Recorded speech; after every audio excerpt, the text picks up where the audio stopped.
Hello and welcome to episode 31 of the Mr. Douglas Sports Show. I am your host, Corey Douglas. As always, first episode of 2021. I hope everybody out there is having a safe and happy New Year's despite some of the nonsense that's been going on the last few days. I'm coming to you live on a Friday. I'm going to switch this up now that the NFL regular season is now over. There's no more Thursday night games. So I figure I can do it later in the week, get it closer to game time as we have a super packed NFL playoff weekend that I'm definitely going to spend a lot of time on. But first I have to get to saying goodbye to the 2020 Dallas Cowboys after they lose 23-19 against the New York Giants, and a performance that is indicative of the Cowboys in so many ways. So obviously they have a history of losing these type of games in week 17. But then I think it's indicative of the Cowboys in another way as far as they play the entire game and you're thinking, okay, there's no chance they're going to win this game. And then they still find a way to drag it out and make you mad at the end, where you think they have a chance to win, and whether it's a decision like Mike McCarthy not challenging Dante Pettis' catch, which allowed the Giants to kick a field goal to make it a 4-point game, which in turn made the Cowboys need a touchdown to end up winning the game, or it's just decisions that are made early in the game, like just stupid penalties from Jordan Lewis headbutting a guy for no reason. You had Jalen Smith out there being a clown. Andy Dalton didn't play well until really some of the second half, and then he got his hand stepped on and he was never the same again after that. So it's just in a lot of ways just the 2020 Dallas Cowboys. It was just, I guess it was fitting for this ending to happen. So I think the story of this game was just the Cowboys did not play this game as if they needed to win or as if it was a must-win game. Obviously, everybody knew the scenario coming into this game was that the Cowboys needed to win, and then they were going to sit back and watch Washington and Philadelphia play that night and hope Philadelphia was able to beat Washington. Neither of those things happened, so now the Cowboys have started their offseason, which, like I just touched on, the Giants were then waiting to see what happened in that Philadelphia-Washington game, and they are not happy with the results. And they're not happy with the results because of what Doug Peterson did in that game. He benches Jalen Hurts, who wasn't having a good game anyway, puts in Nate Sudfeld. Nate Sudfeld is horrible and probably should not be on an NFL football field. And the Giants are up in arms about that. And I have a message for the Giants fans. Shut your mouth. You guys went 6-10 and missed the playoffs like every other 6-10 team in the NFL history. So I don't want to hear this nonsense about, oh, the integrity of the game, the Eagles didn't protect that. Man, get out of here. If y'all win one or two more games, you guys are the division champs, and you guys don't even have a situation where you're waiting for something else to happen in week 17. So I don't want to hear it from that perspective. And then from the Eagles players' perspective, saying that, oh, well, I don't support that decision. We were blindsided by that. I don't want to hear that either. It's week 17. You guys have already been eliminated. You guys don't want to be there week 17. So I'm really not trying to hear it from either perspective. So I have no problem with what Doug Peterson did in the grand scheme of things. Now, that's something that he's going to have to take up with that locker room, because if this decision led to him losing the locker room, well, then that's on him. That's not my business, and I don't really care. But something that I wanted to do on this episode was, obviously, when the Cowboys go 6-10 and miss the playoffs, there's a lot of reasons why, and a lot of plays that could have, if they went differently, could have changed the outlook of the season. So I narrowed it down to 5 plays that really define the Cowboys 2020 season. And I'm going to put these in order from 1 to 5, 1 being the most important play that defined the season, then 5 being the 5th most important play that defined the season. So let's go ahead and get started with that. All right, so the first play that I have that defined the Cowboys 2020 season is obviously in week 5. The New York Giants are in town. Dak Prescott goes down with a severe ankle injury, has to have surgery, misses the rest of the season. Obviously, the Cowboys were already 1-3 at that point, and who knows how many games they would have won going forward if that injury doesn't take place.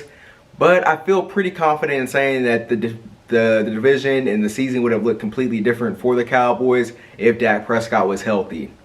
My number 2 play that defined the Cowboys season is the Thanksgiving Day game. It's 4th and 10. You're backed up in around your own 20, and the Cowboys decide to call a fake punt, end around, reverse pass, screen, something play. And at this point, it's a 20-16 game. This game really ultimately decided the division, because once you lose this game and Washington goes on their 21-0 run after this horrible decision, Washington has a tiebreaker, and you just have to outright beat Washington to end up winning the division. So obviously that was a big play on the season, and I still can't wrap my mind around the decision to do that fake punt in that situation. It was completely ridiculous then, and it's even more ridiculous now. And Mike McCarthy, got a lot of questions about Mike McCarthy at this point. Number 3 is another Washington game. It's week 7. Dak Prescott goes down 2 weeks prior to this game, and the Cowboys didn't play well in this game, so they had no chance to win. Andy Dalton didn't play well, but the event that took place with Andy Dalton suffering his concussion was a huge play on the Cowboys season, because for the next week leading into the Philadelphia game, the Cowboys spent the whole week telling any and everybody they could that Ben DiNucci was slinging it around practice. He was this 7th round guy that we just found out of nowhere, and he was going to turn into the next Tony Romo. Well, the Philadelphia game came across, and we found out that Ben DiNucci belonged nowhere near an NFL football field, and the Cowboys lost 17-9 in a game that was very much winnable if they had a capable quarterback. My number 4 play that defined the Cowboys season that kept them out of the playoffs is going all the way back to week 1. It's 4th and 3. The Cowboys are down 20-17, and Mike McCarthy puts his trust in the Cowboys and Dak Prescott, and he puts the trust in rookie receiver CeeDee Lamb to be able to run his route with enough depth to get the first down. Well, CeeDee Lamb does not. He has a rookie mistake, runs the route for 2 yards, gets tackled, and the Cowboys come away with no points. The score remains 20-17. And looking back at it, who knows if the Cowboys decide to tie the game there at 20-20. Who knows what happens the rest of that game. My number 5 play that defined the Cowboys season is going back to week 4 against the Cleveland Browns. Now, this is a game the Cowboys fell behind 41-14. And they were able to battle all the way back to make the score 41-38. And there's 3:25 left in the game. The Cowboys, for some reason, decide to kick an onside kick. They do not recover the onside kick. I think that watermelon kick in week 2 against the Falcons really gave the Cowboys a lot of confidence to make that decision in week 4. Obviously, it didn't work. The Browns get the ball at the 50-yard line, midfield. First play, they run an end around to Odell Beckham, who already had 2 touchdowns in the game. He runs backwards for about 15 yards, but there's only one Cowboy that he has to beat, and that is Aldon Smith. Odell gets around Aldon Smith and is able to turn upfield and score. So not only did this decision put the Cowboys, or this play put the Cowboys at 1-3 and put the season kind of in limbo, it also led to a bunch of stuff coming out of the locker room about the defense and the coaching staff. And from there, it kind of went downhill until late in the season when the Cowboys found a way to string together some wins against some backup quarterbacks and then eventually lose to the New York Giants. But those are my 5 plays that really define this Cowboys season. And there are 5 plays that I will remember as we touch on a lot of things throughout the offseason about ways the Cowboys can get better and different moves that should be made, different guys that should be let go. I'll have all that for you this offseason. But now I want to go ahead and transition over to some teams that are actually in the playoffs and will be playing this weekend and in a couple of weeks. And I'm going to start this by going back to look at my preseason predictions. So for my preseason predictions in the AFC, for the division winners, I had the Patriots, I had the Ravens, I had the Colts and Chiefs all winning their division. And then I had the wild card teams as the Steelers, Bills, and Titans. So for the AFC East, I completely underestimated the leap that Josh Allen would take into MVP type status. And I overestimated Cam Newton not being washed. Cam Newton was completely terrible this season, and that is why the Bills won that division. Overall, I got 6 of the 7 teams in the playoffs in the AFC. And going over to the NFC, I had Minnesota, the Saints, the Seahawks, and the Cowboys winning their respective divisions. And then I had the wild card teams as the Bucks, Green Bay, and Los Angeles Rams. So I get 5 out of 7 in the NFC as far as playoff teams, which put me at 11 out of 14 overall, which I'm okay with. My biggest miss in the NFC was overestimating what Kirk Cousins and Minnesota would do. Obviously, they played just completely awful football for the majority of the season, and especially on defense, which was kind of surprising under head coach Mike Zimmer. But going into the playoffs, obviously you have some teams that go in on fire, like the Packers and Bills, and then you have other teams kind of, we'll get to the playoffs and we'll see what happens, like the Kansas City Chiefs. But I have broken up these playoff teams into tiers. I have my tier 1 teams as far as teams that I legit think can make the Super Bowl. My tier 2 teams are teams that I wouldn't be surprised. And then my tier 3 teams is no way in hell these teams will make it to the Super Bowl.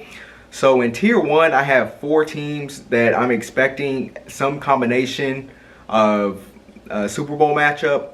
And it starts with the Kansas City Chiefs. Obviously, the defending Super Bowl champions, they didn't go into the playoffs playing their best football, but they have Patrick Mahomes, and he can turn it on in a second. I have the Buffalo Bills with Josh Allen just playing unbelievable football. The Green Bay Packers with Aaron Rodgers, MVP Aaron Rodgers. And then the Saints, depending on Alvin Kamara's status with the COVID situation.